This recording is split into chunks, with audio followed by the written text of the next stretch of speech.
اسی طرح ایک بیمار آدمی تھا اور شدید بیماری میں علالت میں تھا اور اس علالت میں روزے نہ رکھ سکا اور اسی علالت میں دنیا سے چلا گیا، تو اگر اس نے وصیت نہیں کی گھر والوں کو تو اس پر وصیت کرنا واجب نہ تھی۔ لیکن اگر عورت کو ماہواری کے بعد اچھے دن آ گئے، ٹھیک دن آ گئے، صحت والے اور بغیر ماہواری والے، اور بیمار کو بغیر بیماری کے دن آ گئے، صحت مل گئی اور اس نے ان روزوں کی قضا نہ کی اور پھر موت قریب آ گئی، تو اس پر لازم ہے کہ وہ اپنے رشتہ داروں کو، اپنے ولیوں کو وصیت کر کے جائے کہ میرے اتنے روزے رہ گئے تھے اور اتنے روزوں کا فدیہ ادا کرنا۔ اگر اس نے صحت والے دن پائے یا ماہواری والی عورت نے دوسرے طہر والے دن پائے اور روزے کی قضا نہ کی اور مر گئی، یا وہ بیمار مر گیا اور اس نے صحت پائی تھی اور روزوں کی قضا نہ کی، مر گیا، اس کے رشتہ داروں ولیوں پر واجب نہیں ہے کہ وہ اس کی طرف سے یہ فدیہ ادا کریں، لیکن اگر وہ فدیہ ادا کر دیں گے تو وہ مرحوم روزوں کے جرم سے بری ذمہ ہو جائے گا، اس کے روزوں کی معاملہ ختم ہو جائے گا۔ لیکن اگر وہ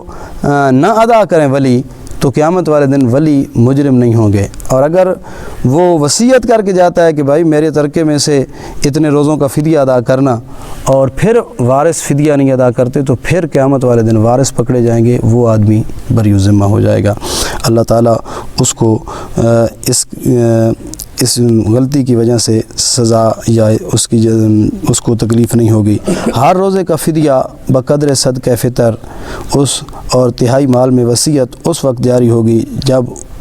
اس میت کے وارث بھی ہوں۔ اگر وارث نہ ہوں اور سارا مال سے فدیہ ادا ہوتا ہو تو سب فدیہ میں صرف کر دینا لازم ہے۔ صدقہ فطر آج کل اگر 3500 روپیہ کے حساب سے بھی کڑک کی بوری ہو تو تقریباً 100 روپیہ ہی بنتا ہے، بلکہ 100 سے کچھ کم بنتا ہے اگر کھینچ تان کر نکالا جائے۔ کوشش یہ کی جائے کہ زیادہ سے زیادہ غریبوں کا بھلا ہو جائے، فی بندے کا 100 روپیہ صدقہ فطر کر دینا چاہیے۔ اور جس آدمی کے روزے رہ گئے ہیں وہ اگر صدقہ فطر کی مقدار میں اتنے روزوں کی قضا فدیہ دے دے تو اللہ تعالیٰ اس کے بھی گناہوں کو معاف فرما دے گا۔ لیکن یہ میں پہلے بھی گزارش کر چکا ہوں، یہ ان بیماروں کے لیے ہے جن کی صحت کا کوئی ظاہری طور پہ نمونہ نہیں نظر آتا، یا ان ضعیفوں کے لیے جو نہ سردیوں میں روزے رکھ سکتے ہیں نہ گرمیوں میں رکھ سکتے ہیں۔ ایک آدمی آج کے دنوں میں بیمار ہے لیکن بعد میں وہ صحت مند ہو جاتا ہے، تندرست ہو جاتا ہے اور روزے رکھ سکتا ہے، تو اس کے بارے میں فقہاء نے فرمایا کہ اگر اس نے فدیہ ادا بھی کر دیا تب بھی اسے روزوں کی قضا کرنی پڑے گی۔ ایک گرمیوں میں روزے نہیں رکھ سکتا لیکن سردیوں میں رکھ سکتا ہے، تو اس کے لیے بھی یہی حکم ہے کہ فدیہ ادا کرنے کے باوجود بھی اس کو روزوں کی قضا کرنی پڑے گی۔ جو بالکل ضعیف قسم کے لوگ ہیں، بیمار ہیں، ہر وقت بیماری میں رہنے والے،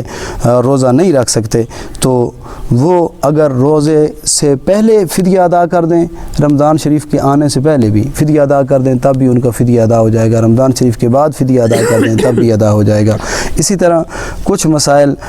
غریبوں کے بھلے کے لیے شریعت نے انہیں وقت سے پہلے بھی ان کی ادائیگی کو جائز رکھا ہے۔ ایک آدمی نے قسم کھائی کہ میں اللہ کی قسم میں فلاں کے گھر میں نہیں جاؤں گا، اب وہ کہتا ہے کہ یار میری مجبوری بن گئی ہے، میں نے اس کے گھر میں جانا ہے اور میں 10 غریبوں کو کھانا کھلا دیتا ہوں، پہلے کھانا کھوا دینا وقت وہ دے گھر لگا ویندا، شریعت آندی ہونے وقت کھانا کھوائے، کیونکہ اس قسم بعد ہی توڑی ہے تے کفارہ پہلے کر چھوڑا۔ قسم دا معاملہ انج ہے لیکن فدیے دا معاملہ انج نہیں۔ اجے روزے پتہ نہیں بیمار بندے نے روزے 3 پورے ہو سے نہیں صحیح کہ نہیں، پتہ نہیں پہلے مر ویسی، ضعیف بندے دے پتہ نہیں 3 روزے پورے ہو سے نہیں صحیح یا نہیں، پتہ نہیں پہلے مر ویسی، لیکن اگر وہ رمضان دی ابتدا دے وچ 3 روزاں دا فدیہ دے چھڑندا تو شریعت آندی دی طرف قبول ہے۔ کچھ مسئلے ہیں کہ انہاں دے وچ وہ وقت آوے تو اس تو بعد اس دا فدیہ دینا پوندا، کفارہ دینا پوندا۔ کچھ چیزیں ایسی ہیں کہ وقت تو پہلے بھی اگر ادا کر دیتی ونجن تو شریعت اس نو جائز رکھیا۔ لہٰذا قسم دے کفارے نو جدوں تائیں قسم توڑے سی نہیں اس تو پہلے نہیں ادا کرنا۔ اگر اس تو پہلے اساں قسم دا کفارہ ادا کر چھوڑیا تو وقت قسم بعد ہی ٹوٹی، جلے قسم ٹوٹسی واسن کفارہ ادا کرنا پوسی۔ لیکن اس معاملے روزے دے معاملے صدقہ فطر دے معاملے زکوٰۃ دے معاملے محققین نے حدیث دی اور قرآن و حدیث دی روشنی دے وچ یہی مسئلہ نکالیا کہ اگر زکوٰۃ وقت تو پہلے دے دیتی ونجے، صدقہ فطر وقت تو پہلے دے دیتا ونجے، فدیہ روزیاں دا وقت تو پہلے دے دیتا ونجے، تو اے سارا قابل قبول ہے۔ دعا ہے خالق کائنات جل جلالہ سارا دین متین سمجھن دی توفیق عطا فرمائے۔ دوستو، حق پرست علماء کی علمی ایمان افروز تقاریر سننے کے لیے ہمارے چینل اسلام ہم تیرے ہیں کو لازمی سبسکرائب کریں۔ شکریہ۔